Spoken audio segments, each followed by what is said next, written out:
Começando mais um podcast do Sociedade Metamorfose, hoje aqui com o meu querido amigo Carlos Amoroso, sem a presença do Carlos Barreto, o Gulu.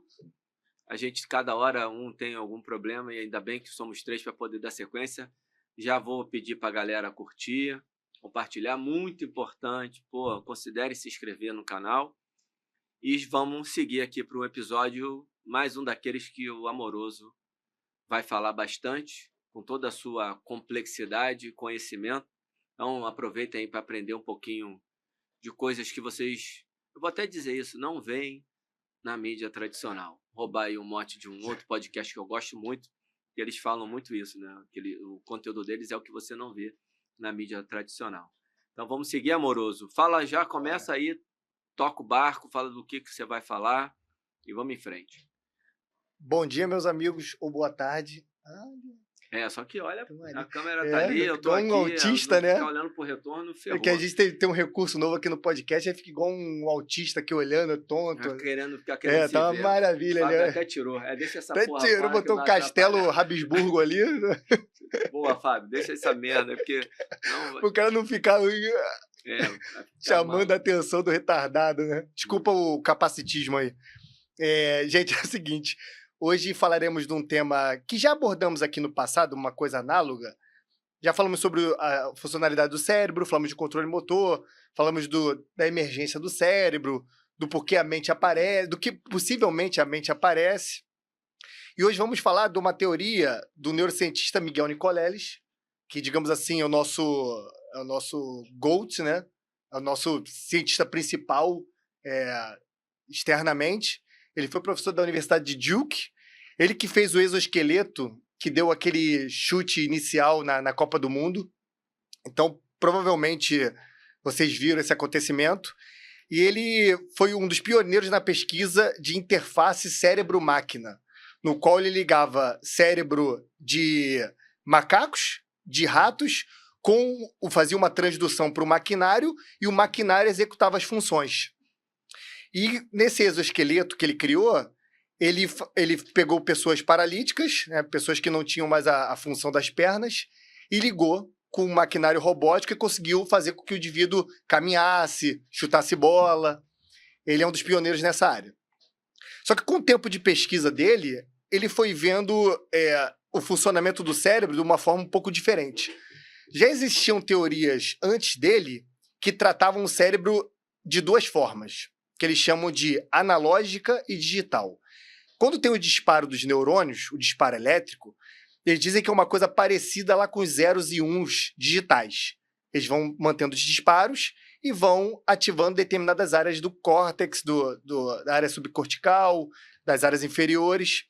Só que isso aí, por si só, não explicaria o funcionamento do cérebro e a emergência da mente. Porque, digamos assim, os disparos são intermitentes. Eles acontecem em várias áreas de forma alternada. Isso, digamos assim, não seria o suficiente para manter um contínuo espaço temporal da mente.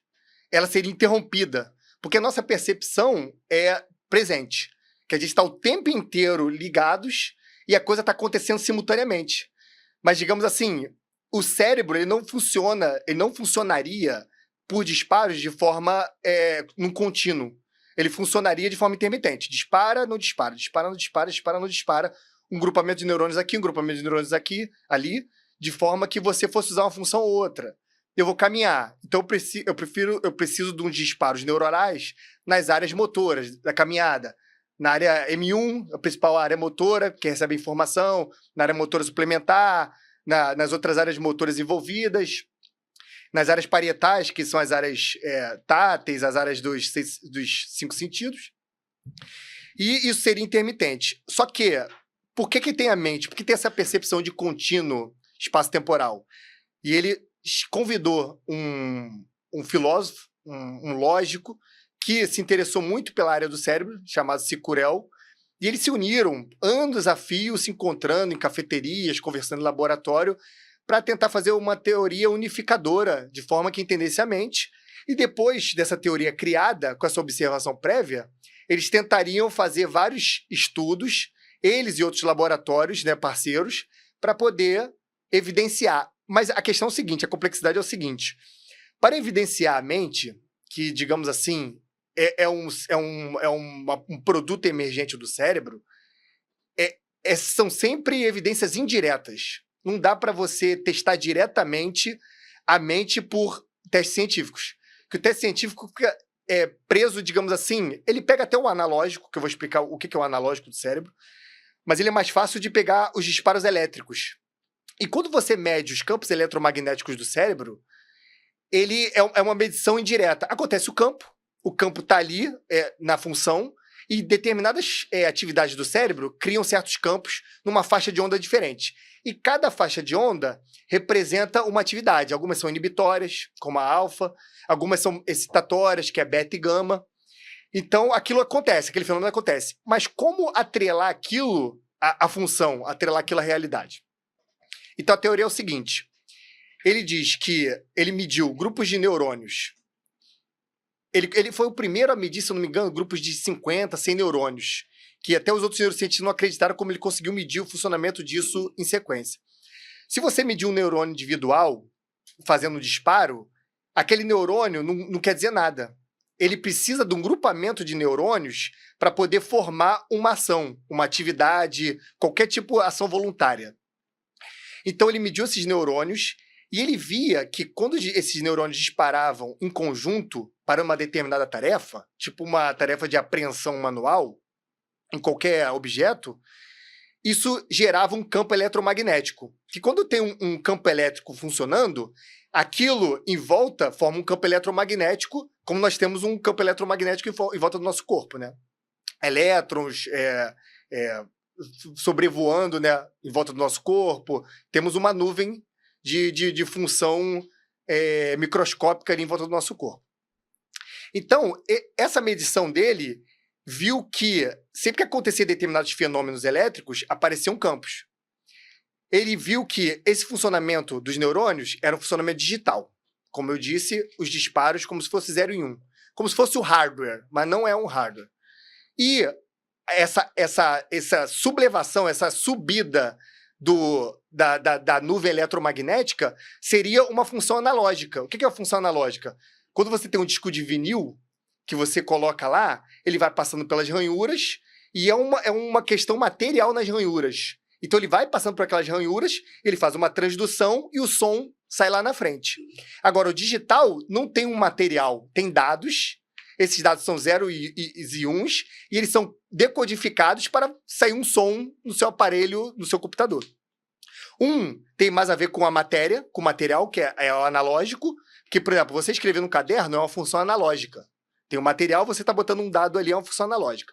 O disco de vinil é uma função analógica. Agora, escutar música no Spotify é uma função digital. Ele acha que a emergência da mente tem a ver com essa troca de informações entre digital e analógico. Vai do disparo dos neurônios para a função do aparecimento do processo analógico, que são os campos eletromagnéticos. Então, disparo, campo eletromagnético, disparo, campo eletromagnético.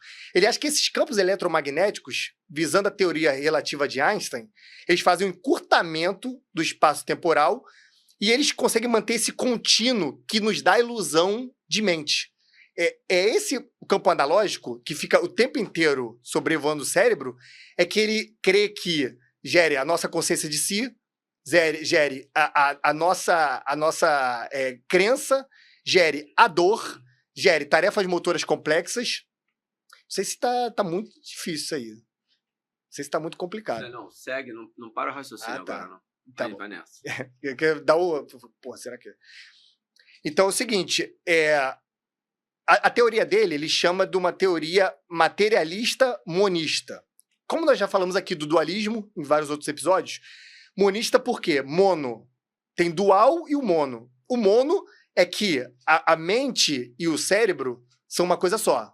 Não tem acoplamento de espírito, de alma. É um ente imaterialístico porque é um ente material.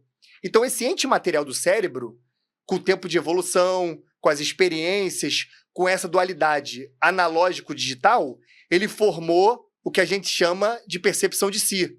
de consciência, todos esses fenômenos complexos, ele acha que advém da própria matéria, do próprio cérebro. A gente sabe que esse assunto de materialismo nunca deu muito certo por aí, né? Mas é a visão do cientista, porque ele não tem como medir espírito, então se o cara é cientista, ele é obrigado a medir matéria, né? Só que é claro que isso parece ser um extravasamento da função cerebral, dos disparos de neurônios, células da glia, e dali formar o campo eletromagnético, e o campo eletromagnético, como ele fica perene, como ele fica o tempo inteiro ali, formar a mente, emergir da mente. Só que esse fenômeno emergente, ele é avistado em várias outras formas de vida, várias outras organizações.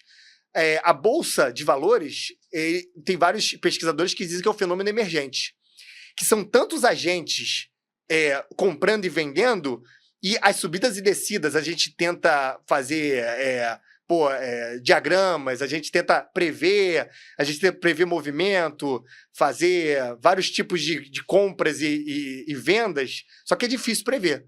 O Bitcoin aí, também, os últimos movimentos dele foram imprevisíveis, né? É sempre a função dali para trás, e agora esse ano, esse último crash aí, que liquidou várias pessoas, foi uma coisa não previsível.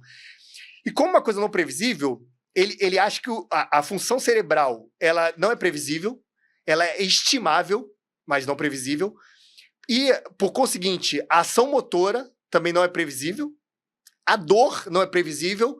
Aí, em relação à dor, nós chegamos ao ponto da nossa profissão. Agora eu vou entrar um pouco na nossa profissão para depois voltar à teoria. Essa questão da dor, de acordo com o cérebro relativístico, ele bota até um trecho aqui, eu até postei esse trecho lá no Instagram, se vocês quiserem vão lá ver. Ele fala que a dor é um fenômeno quase tão complexo quanto a mente. Eles fizeram um estudo que eles colocaram macacos rezos e implementaram eletrodos no cérebro.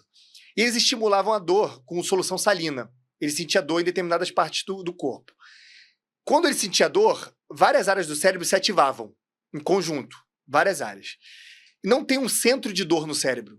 Digamos assim, tem um centro motor principal, que é a área motor M1 aqui, na região frontal. Aí tem um centro principal parietal, que sobe os estímulos táteis, visuais, que é atrás da área motor, no começo da área parietal. Tem o centro primário de visão, que é na região occipital, só que não tem um centro primário de dor.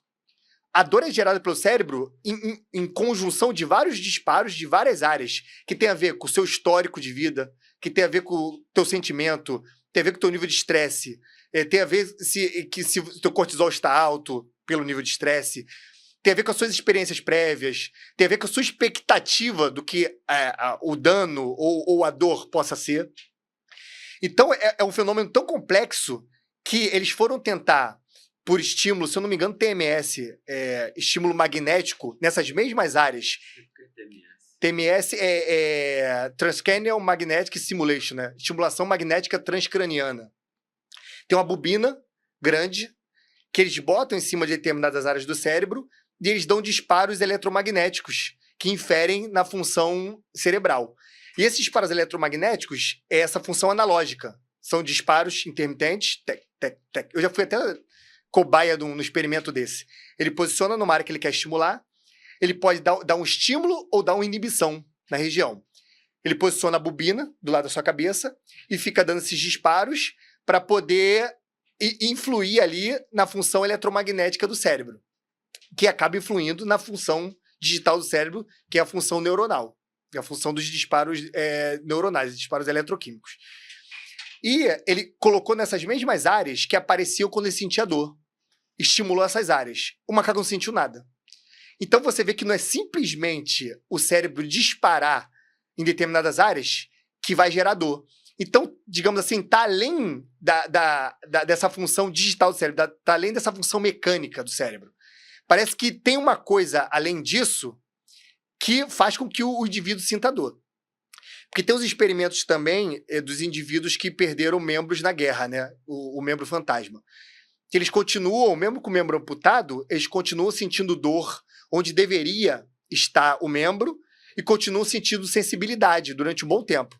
E isso tem que ser treinado para o indivíduo começar a mitigar essa experiência.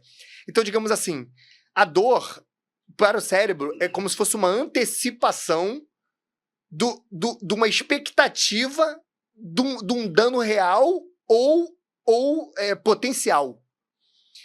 Então não dá pra gente dizer que o indivíduo que tem uma hérnia lombar, ele vai ter uma dor lombar.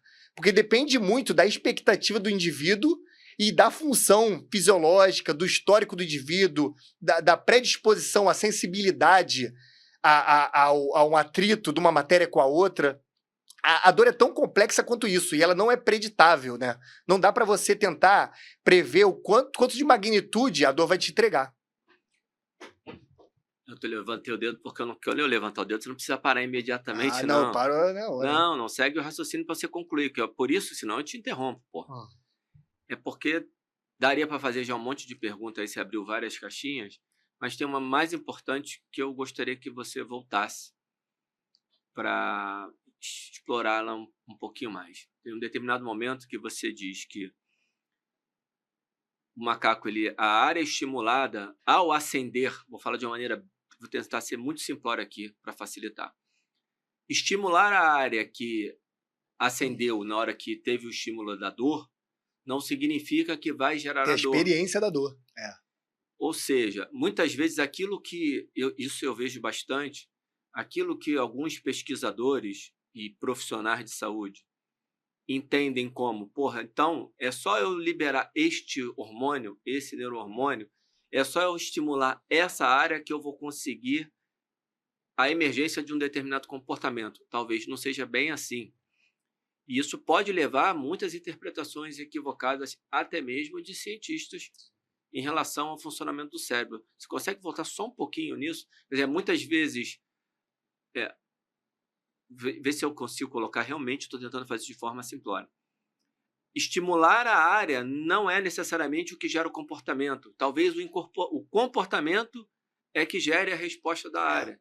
Então, pode ser que alguns casos de respostas neurohormonais sejam o ambiente interno, o ambiente biológico do indivíduo, respondendo a um estímulo que ele está recebendo externo. E, em alguns momentos, o ambiente interno empurrando o indivíduo para um comportamento em função de uma percepção anterior que ele teve do ambiente.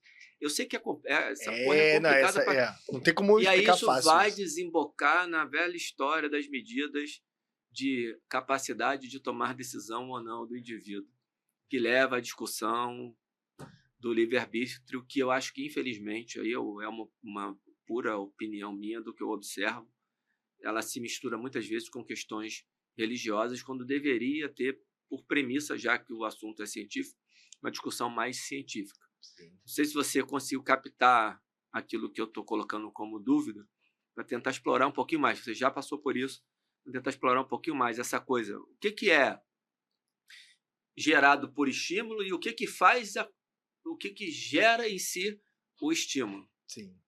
Eu posso até citar um exemplo do estudo da mão de borracha, né?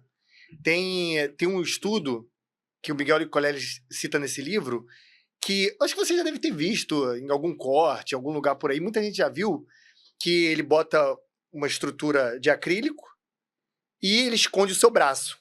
Tapa o seu braço com uma manta preta e pede para você botar sua mão direita em cima da mesa. Aí ele vem por aqui, por debaixo do seu braço, e bota um braço de borracha. E cobre o braço de borracha, fica uma mãozinha na ponta e sua mão aqui. Aí ele vai na sua mão real, que está aqui pendurada, e passa um pincel na ponta dos 2 dedos. Acho que era 3 a 5 minutos. E passa um pincel no mesmo lugar na mão de borracha. Fica ali. Você vê que a neuroplasticidade do cérebro é tão incrível e a função do cérebro é tão incrível que quando você fica estimulando ali, ele começa a passar a sentir o estímulo na mão de borracha que não é nem dele.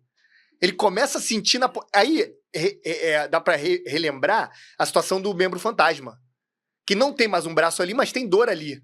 É engraçado, se você tiver um pensamento cartesiano, um pensamento quadrado, você não consegue, você acha que ele tá mentindo, que ele não tá sentindo dor ali. É engraçado que tem um aluno meu, que é engenheiro e tal, ele tem um pensamento muito cartesiano, ele tem até certa dificuldade de entender essas abstrações, porque é difícil de entender mesmo.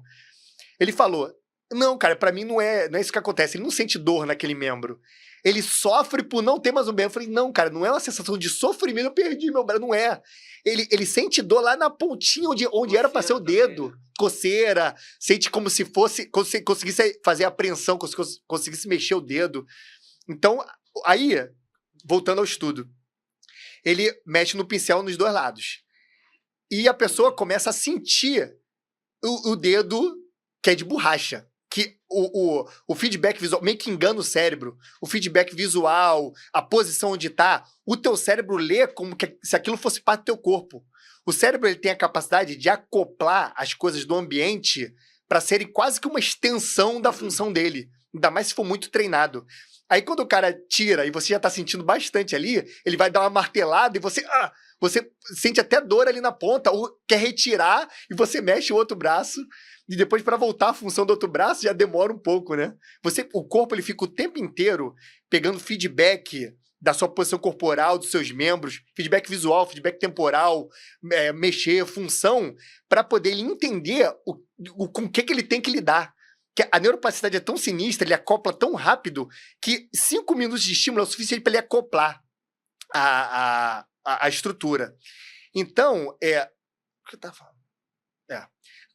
Quanto a isso, essa é a minha pergunta, né? Esse poder de acoplamento, como é que ele vai gerar uma dor numa coisa que não é nem do teu corpo? Isso mostra que o fenômeno da dor é muito mais complexo e não está ligado diretamente à matéria. Que é uma função de expectativa do cérebro sobre alguma estrutura, um dano potencial. Que bater na mão de borracha que não é tua não é um dano real. Doer um braço que não está nem mais com você não é um dano real. É um dano, é uma experiência que você teve prévia, que você passa sentindo naquilo. Isso já mostra a complexidade da dor e que ela não está atrelada diretamente à matéria. Que o teu cérebro entrega a dor que ele acha que ele precisa entregar, caralho, às vezes eu tenho esse problema com essa palavra. Que ele precisa entregar para poder lidar com as suas funções, para tentar te proteger, digamos assim. Talvez seja isso. Então, por exemplo... Integrar de integração. Entregar e integrar. Puta que eu tenho problema com essa palavra. Isso aí eu tenho problema sério. Falo que TDAH tem esse tipo de coisa, mas eu não sei se tem TDAH mais. Voltamos. Então é o seguinte, se o sujeito tiver uma hérnia extrusa na lombar, ele pode ser totalmente assintomático.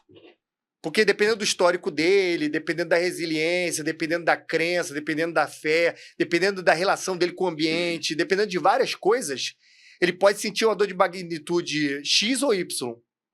Se eu der uma martelada no dedo de um cara, vamos supor, um cara que nunca teve experiências sinistras, sempre teve uma vida tranquila, ou tem um tipo de resiliência X ou Y, ele pode sentir muito mais dor do que dar uma martelada no indivíduo que teve outras experiências de vida. Então, a dor, de forma aguda, ela tende a ser mais responsiva, porque você está tendo feedback, você olha ali para a situação e teu cérebro já expecta o que ele acha que está acontecendo ali para tentar te proteger, te retirar. E essa retirada, às vezes, é até antecipatória, né? Quando você encosta numa coisa quente, parece que você tira a mão antes de começar a sentir a quentura, ou é muito simultâneo. Porque o teu cérebro já tomou ciência dessa quentura antes de te entregar a percepção, e já mexeu. Mas não quer dizer que ele te move e você não tem livre-arbítrio de mexer. Porque isso interferiria no livre-arbítrio, né? Mas, ao mesmo tempo que teu cérebro ele faz essa opção, o teu cérebro é você também, né? Não tem duas pessoas aqui dentro, não é você perceber e o cérebro. É a mesma estrutura. É monista e de acordo com os cientistas, né, do cérebro relativístico, é monista e materialista. Agora, a questão... responde a pergunta? Mais ou menos. O que é resposta, o que é causa, o que é efeito. E se isso se inverte. A imagem, a liberação hormonal, ela é sempre causa do que vai acontecer ou em alguns momentos ela pode ser efeito? Acho que a pergunta ficou um pouquinho melhor agora. Sim. A dor, ela, digamos assim, se ela for aguda de uma pancada, ela tende a ser causal da pancada. Teve aquele impacto mecânico, aí estimulou nossos receptores, estimulou o sistema mecânico, ele viu que era uma magnitude grande, ou liberou sangue, dependendo da pancada, e ele vai mandar esse estímulo pro cérebro, o cérebro vai responder com uma dor para se proteger. Mas não quer dizer, ele não sabe a magnitude que o cérebro vai te responder. A magnitude, ela não está diretamente ligada ao dano tecidual. Se você tiver uma pancada no dedo ou o dedo cortado, não quer dizer que o cortado vai te entregar uma dor que dê para medir de magnitude maior do que a pancada. Não está diretamente ligado em magnitude. Eu acho que a relação causal é mais essa questão. O cérebro tem os danos, tem a perspectiva de um dano, e ele vai te entregar essa cascata hormonal, parte dele, digamos assim. Porque tem causal direto com dor aguda, mas só se tiver patologia, né? Que tem gente que não sente dor, e poucas pessoas no mundo não sentem dor. Mas é um mecanismo mais de defesa. Eu queria fazer algum paralelo com alguma coisa, né? Por exemplo, você tem um sistema de câmeras na sua casa e um sistema de alarme. Se alguém pular, se alguém encostar, vai disparar o alarme. Se esse sistema estiver pifado, o alarme não vai disparar. É um sistema de feedback com o seu espaço. Ele está atrelado causalmente com a função de invadir a sua casa. Se ele estiver pifado, só que ele não está grudado com a tua casa. Tu consegue, digamos assim, tirar, desativá-lo. Desligar. Desligar, de alguma forma, né? Depende do estímulo que você dê. Ou diminuir muito. Eu quero diminuir o som do alarme que vai fazer. Eu quero botar, sei lá, se ele encostar na cerca lateral, eu quero que faça mais barulho que da cerca frontal, sei lá. Ele vai agindo diferente de acordo com as áreas. Só que é muito mais complexo que isso, né? Então, é essa relação causal de forma aguda, mas, por exemplo, se for uma dor que se cronifica, por exemplo, uma dor lombar crônica, pode haver, por exemplo, tem uma hérnia, e aquela hérnia encostou no nervo, e aquele nervo te mandou o estímulo aferente para o cérebro, e o cérebro entregou uma dor de magnitude X. Com o tempo, essa hérnia, é porque não sabe direito qual é a função de retroação da hérnia. Se ele reabsorve, se o sistema fagocita e ele vai diminuindo, mas tende a diminuir lá com aquele prazo de retorno à média, né, de 3 anos, mais ou menos. Indivíduos retroagem, outros indivíduos retroagem. Eles não sabem direito qual é o mecanismo de retroação da hérnia. O percentual de não retroação eu inventei essa palavra. Sabe que eu boto as palavras? Não, mas eu deve acho ser que mesmo. retroagir, ok. Retroagir. Retroação, que eu não sei se a conjugação está correta. Mas então tá certo. Não vamos entrar nessa discussão aqui, que quem está ouvindo já entendeu o que eu quero dizer. Algumas pessoas não retroagem. Não retroagem. A hérnia fica ali. É um percentual baixíssimo. Sim. Aí por isso que eles não sabem direito se é fagocitar, se é puxar de novo, se aquela coisa rompe e cai em algum lugar do corpo. Eles não sabem direito como é que acontece. E tem casos de retroação e depois aparecer de novo? Tem caso de aparecer de novo. Aí pode ser de uma função aguda, ou pode ser simplesmente o indivíduo sedentário e vai passar a fazer algum movimento. Esse eu fui meio escroto, porque essa eu sei por experiência própria, que acontece comigo. Retroage, volta. É mesmo? Tu faz exame de imagem? Volta. O exame de imagem está lá desde sempre. Mas a dor é que vai e volta? Pode não ter a hérnia. Não, só que eu confundi. Vamos lá. Eu não peguei ainda eu tenho meu último exame aponta 3 hérnias de disco. Tudo as lombares? Todas lombares. Acho que é isso, exatamente, L3, L4, L4, L5, L5, S1, só que são 2 para um lado e uma para o outro. Nossa. Póstulo lateral esquerda são 2 e póstulo lateral direita a outra. Nunca tive nada do lado direito. E o lado esquerdo já ficou sintomático e assintomático. Mas o quê? Descer ciático, raiz femoral? Ciático total, até a ponta do dedo, desde que eu tenho 16 anos de idade. Com vários períodos de remissão total, como se eu não tivesse nada. Períodos longos. Sim. Atualmente... Mas a hérnia estava lá ainda. Aí, nesse período... tu não fez imagem, não sabe. Talvez tivesse até. Não exame. Mas, provavelmente, eu nunca tive uma retroação do pensamento nervoso lá que você está falando. Mas já tive remissão da dor. Só que eu confundi essa porra toda agora. Esquece isso, volta pro teu assunto aí. Sim. Merda. Mas isso aí tem muito a ver com a situação que a gente está dizendo. O que eu tava falando, né? Aí, esse estímulo da hérnia, vamos supor, tá encostando ali no nervo e te gera uma dor. Pode gerar uma dor até incapacitante, descer para a raiz ciática, ir até lá embaixo, ou a raiz femoral, e sentir aquela dor tremenda. E depois, vamos supor, você vai no fisioterapeuta, ele manipula, você faz exercício, você faz não sei o quê, você passa a correr, você passa a ver a vida de outra forma, você confia na sua remissão, você confia no fisioterapeuta, você confia no professor de educação física, você começa a buscar divertimento, você começa a querer esquecer, você começa a fazer outras coisas. Vamos supor que sua dor melhore. Isso é importante que você está falando.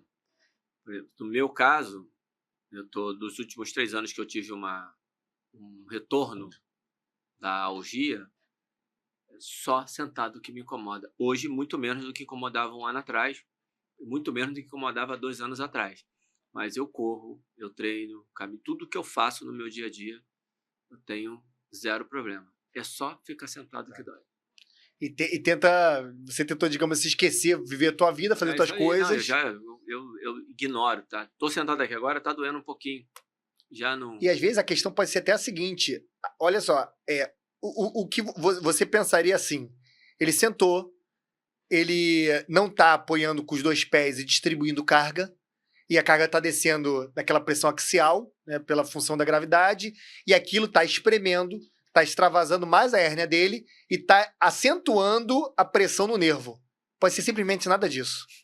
Pode ser o histórico de posições sentadas que ele experienciou terem dado dor em algum momento agudo, e o cérebro dele atrelar a experiência de se sentar com uma coisa negativa e com isso entregar uma magnitude de dor um pouquinho maior do que outras experiências. Pode estar a hernia exatamente da mesma forma, encostando exatamente do mesmo jeito, fazendo exatamente a mesma coisa, ele estava assintomático para ser sintomático pelaquela pontual ação. Vamos ver como é que Esse você é o vai, problema. dentro do assunto que a gente está agora, como é que você vai voltar. Eu vou dar mais um insumo para você. Quanto mais confortável a cadeira, mais dor. Quanto mais sólido, né, se eu estiver sentado em cima de um banco de madeira, demora muito mais tempo para a dor começar. E se eu sentar no chão, eu não sinto nada. Agora, se você fosse ver pela visão mecânica newtoniana, era pro banco duro dar mais dor. Porque ele vai te entregar a mesma magnitude de pressão que você vai estar nele, então ele vai pressionar. Junto com a gravidade, o disco mais vai extravasar mais, vai encostar mais. O mole, ele consegue dissipar um pouco mais a força axial. Então era para doer menos. Só que talvez a sua experiência de evolução humana, de conforto demais ser ruim, de aquilo, e o banco mais rígido ser melhor, talvez a sua expectativa... Gente, a ciência hoje de dor é isso que eu tô falando, tá? Você pode falar, eu sou relativista, subjetivista, qualquer coisa, mas, cara, a ciência de dor hoje em dia tá exatamente nesse status. Se você tá num status mecânico, como eu falei anteriormente, você está desatualizado. Não quer dizer que esteja errado, tá? Quer dizer que você está desatualizado. Se você quiser andar de acordo com a ciência. Mas, além de errado ou desatualizado, eu acho que isso é uma visão mais razoável da complexidade da função da mente. Porque se a dor é uma coisa tão complexa quanto a consciência, o que a consciência resolve, como ela resolve agir, que ela tem tanta interligação com o ambiente, que ela não é preditível, é meio caótica. Então, a dor, ela é tão complexa quanto a questão. Então, não é a tua expectativa mecânica que vai fazer com tua parte analógica do cérebro, que fica o tempo inteiro trocando com o ambiente, que vai fazer com que certa dor apareça. Agora, lembrei de outra, estava pensando em um exemplo. Vamos te falar, você falou ainda há pouco se não sabe se você tem TDAH, TDAH. Tem algum problema. Também não sei, não. Algum problema eu tenho certeza que você tem. Eu tenho. Isso aí é Eu fico guardando coisas que eu venho pensando no momento, aí eu tenho que resgatar lá. É o que faz, inclusive, você ter você tá no estado atual de conhecimento. É o retardo que faz isso. Tô te sacaneando, mas ao mesmo tempo te elogiando. Sempre assim, né? Vamos lá, vai entrar em alguma coisa. Vou entrar em outro exemplo. Direta do livro? Não, você vai ler algum Eu vou entrar porque não tem como inteligência artificial e um computador ter consciência. Eu vou entrar isso já mais pra frente, que é o tema principal do livro. Tá. Vou entrar mais na frente. Mas vou citar outro exemplo para a profissão, que nosso público aqui é um público modesto, mas é um público que é mais voltado para a profissão. É gente que gosta de entender as funções da profissão. Então, vou dar mais um exemplo. A minha esposa, ela tem dores ciáticas e femorais há muito tempo. e dores lombares. Há muito, muito tempo. E aquilo vai pra frente, vai pro femoral, vai pro ciático, aí some, aí melhora. Aí a perna, às vezes, ela tá parada, deitada de barriga pra cima, a perna tá doendo. Aí vou eu fazer as coisas. Só que eu tenho o conhecimento, eu sei como é que a dor age. Eu vou lá, aí vou fazer igual você. Vou lá, vou mexer piriforme, dobra a perninha, flexiona, sempre sente aquela dor tremenda no glúteo, na posição onde seria o piriforme. Onde é o piriforme, né? Seria não. Sente aquela dor enorme. Dor, tá doendo. Aí manda fazer força, FNP, músculo energia, faz a força contra a mão para liberar o piriforme, liberar. Aí faz lá, dói, vai. Aí depois você estende a perna, puxa o antepé, leva até o limite, dá aquela bombeadinha, aí aquela dor tremenda, dói. Aí você bota de lado, tipo aquela posição do teste de Ober, né? Flexiona a perna de baixo, puxa a perna de cima, controla a lombar, para não fazer hiperextensão lombar, puxa a perna, flexiona o joelho, aí joga para baixo, bombeia. Aí dói, vai lá embaixo, manda fazer força para cima, para frente. Aí você bota na posição de teste de Thomas, na cama, na pontinha, com o coxal na pontinha, na quina da cama. Tô até ensinando o que tem que fazer, né? Como é que faz para iludir os alunos. Aí tomara que eles não vejam. Mas melhora de qualquer maneira, então, mesmo sabendo que é ilusão. Aí você flexiona uma perna, pede para ele segurar, ou você apoia, deixa a outra perna tombar, manda fazer retroversão pélvica para forçar mais o psoas, aí você força para baixo, manda fazer força para cima e para baixo, vai cedendo. No fim daquilo tudo, a pessoa sentiu uma dor tremenda, quase foi torturada, aí ela vai levantar, anda aí, andou, cara, tá bem melhor. Mas olha só, existe uma coisa chamada teoria da comporta da dor, que eu já expliquei aqui. Se ela tá sentindo dor ali na perna, na raiz ciática, eu entreguei uma dor de magnitude muito mais alta para ela em todas essas posições e durante um período. Então, teu cérebro, ele tem um limite energético que não dá para eu... Se eu te der 20 facadas, tu não vai sentir a mesma dor nos 20 buracos. Tu vai sentir mais em uma e outra, talvez tu sinta em lugar nenhum. Teu corpo vai te anestesiar, que tu tá pra morrer, e tu não vai sentir dor nenhuma. Então, ele não consegue te entregar a mesma magnitude, porque ele tem que fazer disparos para tudo quanto é região, várias aferências. A gente tem um limite energético, né? Só se tivesse um upgrade na capacidade energética do cérebro. Então, ela sentiu aquela dor tremenda. Então, o corpo dela interpretou aquela dor como um dano real maior do que o próprio dano de dor que ele estava entregando antes. Então, ele vai tentar mitigar aquela dor após o estímulo doloroso que eu dei. Então, quando ela vai andar, aquela dor vai diminuir, que eu estava dando estímulo, e, por conseguinte, a dor ciática também vai diminuir junto. Então, ela vai sentir que melhorou. Agora, quer dizer que essas estruturas musculares estavam doloridas? Quer dizer... Elas não estão danificadas. O pessoa não está danificado, o piriforme não está danificado, a posterior não está danificada.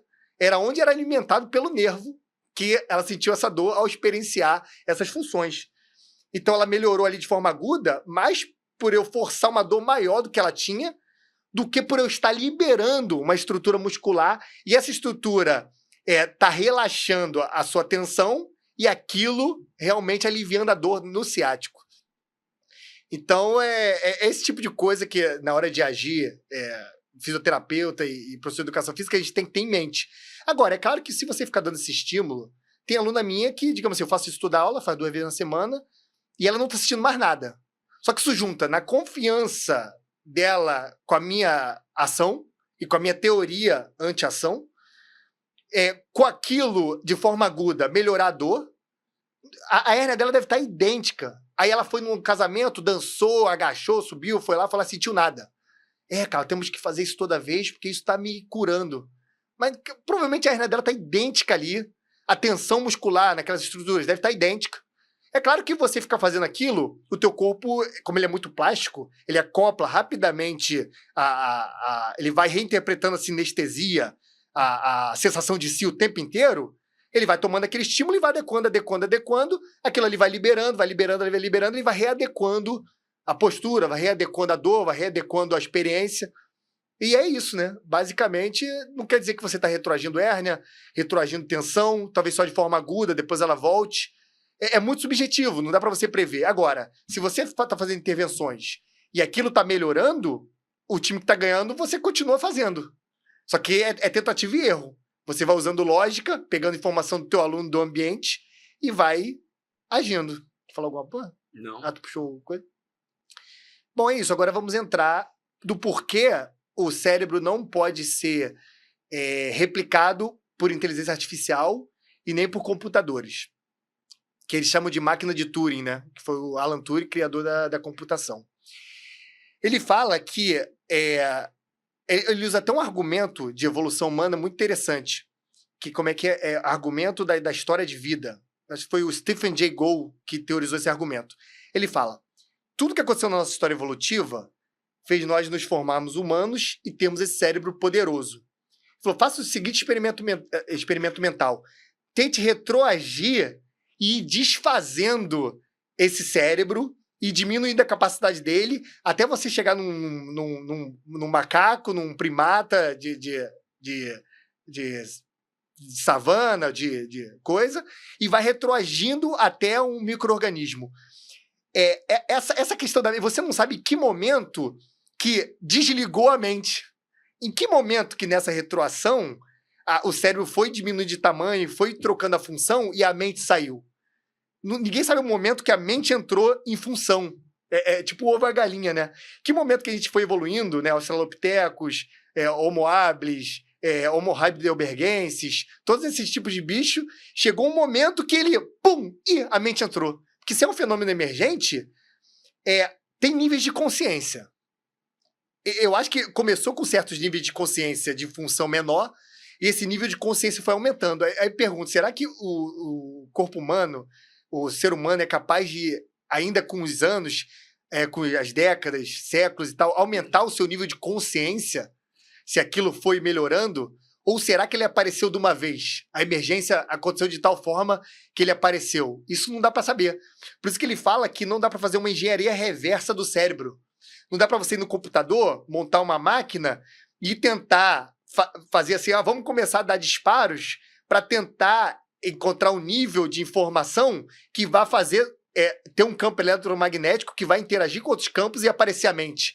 Ele falou que não dá para fazer engenharia reversa com fenômenos emergentes. Por exemplo, se tiver uma colmeia, ela funciona de forma emergente. Todos ali sabem a sua função, o soldado, a rainha, os operários, todo mundo sabe a sua função. Se você tira uma abelha dali, ela vai ficar perdida, vai nem saber o que fazer, vai ficar voando, vai ficar procurando lugar para ir. Então, não dá para reduzir o fenômeno emergente até no reducionismo a função de um só neurônio. Se o fenômeno é emergente aqui, se aqui tem várias abelhas que funcionam de forma integrada, se você tirar uma abelha, você não tem como ela fazer que ela faça a função dos outros bichos ali, e nem que tragam uma segunda e faça um par, que ela comece a dividir as tarefas de forma a ir aparecendo outras abelhas vagarosamente, e elas irem aos poucos fazendo a função. A função é só quando integra todo mundo que vai funcionando aquela coisa em ciclo. E na natureza tem muito desse fenômeno. Cardume, colmeia, cidade, bolsa de valores. Agora, é claro que esse fenômeno acontece, esse fenômeno é bem conhecido, só que não dá para ir ou voltar, saber o exato ponto em que essa integração começa a funcionar de forma meio que automática. E tá falando do cérebro. E a computacionalização é essa. Tem muitos neurocientistas e lógicos, filósofos, que acham que a inteligência artificial pode ter uma mente, que dá para computacionalizar o cérebro. Só que, para computar, você precisa pegar as informações de disparos neuronais, que seriam 0 e 1, para você conseguir fazer a função cerebral. Porém, essa função analógica, que é a função eletromagnética, que, digamos assim, seria uma função quântica, não dá para fazer. Aí você imagina, se tivesse um computador quântico e ele fosse tentar fazer, porque ele funciona assim, o computador quântico. O computador normal é 0 e 1. O quântico, aqui é 0 ou 1, aqui é 0 ou 1. Ele pode fazer um ou outro dependendo da necessidade. Então ele consegue atingir mais níveis, né? Só que acho que mesmo assim, dali, ele não consegue criar o campo eletromagnético, fazer o mesmo histórico de experiência. Ele precisaria experienciar a realidade para poder desenvolver o cérebro. E como é que ele experienciaria a realidade? Ele teria que, talvez, ter um robô hiperconectado com ele, com tudo quanto sentidos, tato, visão e tudo, e demorar anos para essas experiências fazerem um feedback com a quântica. Quer dizer, ele acha que não tem como criar. Então tem gente que pensa, as máquinas vão evoluir para matar a gente, acabar com a gente. O ChatGPT é muito inteligente, ele parece que já tem um certo nível de conhecimento. Se nós desenvolvermos ele até certo ponto, ele vai conseguir ter consciência. Para esses pesquisadores, ele não tem como fazer isso. Porque ele não tem a mesma experiência, ele não tem a mesma interação com o ambiente, ele não tem o mesmo histórico evolutivo, ele não consegue mimetizar a função analógica eletromagnética, só a função digital. Então, ela não é replicável de modo algum por uma máquina de Turing, pelo computador. Que é isso que as pessoas tendem a achar. Então, pode ficar tranquilo, não vai ter uma revolução robótica. É a Skynet que tem do Exterminador do Futuro. Sim. Não vai ter, o robô vai ser sempre programável e responsível. E se tiver um filho da mãe por trás? Consciente. Aí talvez poderia ligar uma consciência, arrumar uma forma de acoplar a função, aí talvez desse para fazer uma coisa melhor. Só apertando o botão e mandando mesmo. Assim, eu tenho poder. Teria que ter o programador. Exatamente. Tem um cara lá, um totalitáriozinho desse aí da vida. Criou consciência aí, ó. Tá atacando porque criou consciência. Foi ele que tá por trás programou ali, fazendo tudo. Para destruir, justamente. Não estamos isentos. Livres de um problema desse. Teria que... A maldade tá com o ser humano, não estaria com a máquina, né? Então, essa coisa, o carro automático, ele pode, sei lá, bater voluntariamente, se você estiver dirigindo, sei lá, de alguma forma querer te matar, ou querer acabar com a raça humana porque é um vírus na Terra. Isso aí, se ninguém programar, provavelmente não vai acontecer de acordo com esses cientistas, né? Que não tem como mimetizar essa máquina nas máquinas de Turing. E, além do mais, ele fala também do sistema motor. Ele fala que a ação motora, que aí vou entrar na área novamente, ela é uma ação emergente também. Ela é uma função tão grande, para você correr, o teu cérebro precisa fazer tantos cálculos, tantas interações com o ambiente simultâneas, que também é um fenômeno emergente. Então, por exemplo, dá para você fazer uma tarefa e ter um disparo neuronal, sequencial, e fazer uma tarefa um pouco diferente e ter um disparo completamente diferente ou muito parecido com o disparo anterior. Aquela divisão clássica de Brodmann, você já deve ter visto, ela já deve ter visto, que cada área tem um númerozinho, cada área do cérebro tem um númerozinho, são as áreas de Brodmann, e tinha também o homúnculo de Penfield, que delimita a questão motora e parietal, de forma que divide as funções do cérebro. Ele fala que essa área de Brodmann, o cérebro não é tão fixo assim, que ele tem como suplantar uma área ou outra, um grupamento de neurônios ou outro, dependendo da função que ele precise exercer. Tem um estudo com cegos que são proficientes em Braille. Eles liam em Braille proficiente, eles botaram os caras para ler, eles deram a informação correta. Aí eles fizeram o seguinte, eles viram que na área, que era a área de visão primária deles, ela foi suplantada pela área tátil. Como ela não tinha mais função, não tinha mais feedback com o ambiente, ela começou, digamos assim, a atrofiar a função visual, e a área tátil começou a invadir a área auditiva, começou a invadir um pouco, porque não tem vácuo de poder, né? Não tem vácuo de poder. Alguma área vai tomar, não vai deixar o cérebro ali, porque só usamos 10% do cérebro. Não usamos 10% do cérebro, usamos 100%, dependendo do que vamos fazer. A área tátil tinha dominado uma área muito grande da região de visão. Por isso que eles têm uma capacidade maior, realmente tátil, de entender o Braille. O que eles fizeram? Eles botaram uma estimulação magnética transcraniana em cima da área parietal, essa área que foi suplantada pela área tátil, e ficaram dando disparos inibitórios. Aí, essas mesmas pessoas proficientes foram colocadas para ler. Eu não estou conseguindo entender. Então, aquilo ali mostra que, dependendo se você estimular alguns neurônios ou não estimular, de uma área que não era nem para eles estarem ali, a pessoa para de entender realmente o que ela estava lendo ali com a ponta dos dedos. Para ver a plasticidade do cérebro, ela é sempre em tempo real. Ela sempre acontece em tempo real, e essa questão Aí entrando já em outra questão que também é parecida, a área de leitura do ser humano é uma área que não existe. que não é desenvolvida, digamos assim, naturalmente. Tem a área de linguagem, que já tem, talvez, não sei se tem 1 milhão de anos que a gente desenvolveu linguagem, sabe o exato momento. E a área de linguagem é mais antiga, do entendimento da linguagem e da interpretação da linguagem, que é a área de Broca e de Wernicke, que são áreas ali perto, que são na região temporal. Só que quando você começa a ler muito, desde novo, você vai dominando um pouquinho essas duas áreas, indo mais para a parietal, e você cria uma área que se conecta com outras áreas, que é a área de leitura. Então ela vai se hipertrofiando, ela vai suplantando outras áreas, e por isso que, digamos assim, se você treinar muito a sua leitura, você vai desenvolver essa área mais, ela vai suplantar outras áreas, e o seu entendimento da leitura, a sua familiaridade, e esse hábito de leitura, ele vai sendo criado, porque também vai acontecendo essa questão. Como leitura é uma coisa muito nova para o cérebro, é uma coisa puramente ambiental, feedback ambiental, então o seu cérebro ele se adapta completamente ao seu feedback do ambiente. Por isso que isso é uma demonstração de que as áreas de Brodmann não são tão fixas.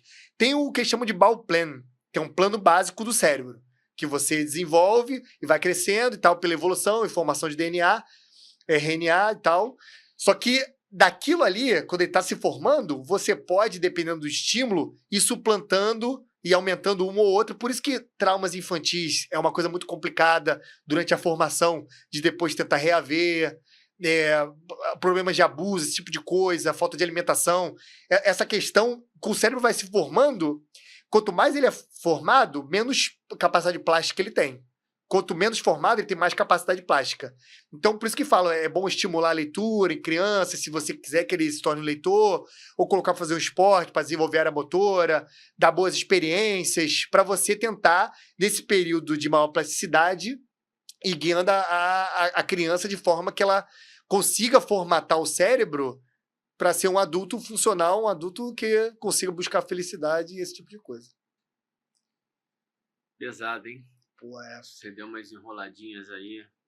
Vai e volta direto. Então, eu vou te pedir agora para você dar uma concluída em relação ao que você traz desse livro, com todo o passeio que você deu aí, principalmente grande parte, muitas questões motoras e, na verdade, muito em relação à dor. Sim. Que você passeou bastante, para a gente encerrar, você fazer uma conclusão e a gente poder encerrar o episódio.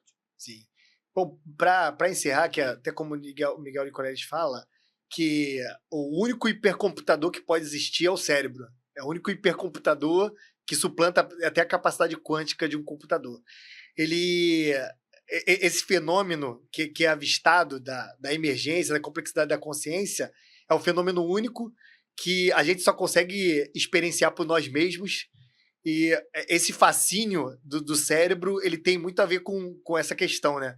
De que nós não temos as respostas da consciência, de quem somos, e isso vai continuar sendo uma coisa em aberto. Não sei se a gente vai conseguir fechar essa questão, e essa teoria do cérebro relativístico coloca-se em voga, que apesar de eles terem uma visão que é uma estrutura material e uma estrutura que da matéria faz com que apareçam esses fenômenos metafísicos, de qualquer maneira, esse fascínio, a evolução humana foi tão poderosa, foi tão única, que só acontecendo como aconteceu que faria com que o ser humano fosse ser humano. Se nessa retroação desse experimento mental tivesse alguma alteração ambiental ou algum outro fenômeno, o cérebro não seria conforme é. Ele tenta demonstrar o fascínio da mente humana e a unicidade dele, de forma que não tem nada que o ser humano vá criar que consiga mimetizar a própria consciência. Eles falam que... tem até um trecho aqui, que é o argumento de Gödel, né, de Kurt Gödel, que era um matemático, que dentro do nosso sistema de crença, do nosso sistema cerebral, não teria como, por a gente estar agindo com o nosso sistema, criar um sistema análogo ao nosso. Vamos supor assim, Deus não conseguia criar Deus. Então, não tem como, dentro da nossa complexidade, a gente criar uma coisa de complexidade igual. A gente só poderia criar uma coisa de complexidade inferior, que sempre faltaria um outro fator que fosse... Não tem como retroalimentar, criar uma coisa que nos suplantasse. Imagine, Deus criasse um ser humano que fosse um Deus maior que ele, para que acredite em Deus, claro. E essa é a questão, né? Por isso que ele acha que o nosso cérebro sempre vai ser único, E nós sempre vamos ter essas coisas individuais em aberto que são nossas, né? Que não são medíveis pela ciência. Que são sempre evidências indiretas do que é o nosso cérebro. Caramba, muito interessante essa visão. Mostra o livro aí pro pessoal. Você não O mostrou. livro é esse. Você recomenda a leitura, amor? Recomendo, mas eu costumo dizer, eu falei até para alunos meus e tal, você tem que ter alguma noção de filosofia e alguma noção de ciência. Se você vier zerado, você vai ter certa dificuldade de entender. Que ele usa muitos termos, ele tem termos que ele não explica tanto. Porque isso aqui eu acho que é um artigo que ele escreveu, né? É bom ter alguma noção de funcionamento do cérebro e alguma noção de filosofia, que ele entra muito em filosofia. Ele traz argumento matemático, argumento informacional, argumento evolutivo, argumento neurocientífico. Ele traz muito tipo de argumento que é bom ter uma vivência. Tem que ter uma leiturinha prévia. Vai vendo o Miguel Nicolás já fez vários podcasts. Vai vendo ele comentando em podcasts, vídeos no YouTube de pessoas explicando. E depois, com o tempo, vai se familiarizando, vai tendo leituras, e depois você vem e lê a tese. Encarar o livro. Bacana. Eu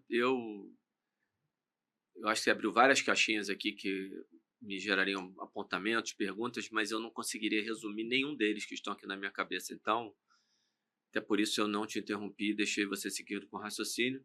É porque, pessoal, desculpa, mas eu tenho o privilégio agora de a gente sair daqui. A gente vai lá fumar um charutinho e essa resenha, como sempre, vai continuar. E aí a gente vai, sem preocupação com o tempo, trocar essa ideia um pouquinho mais, mas eu acho que para dar um recado inicial sobre esse assunto, a gente já cumpriu a missão. Você já cumpriu a missão por hoje. Então a gente pode se despedir, né, Amoroso?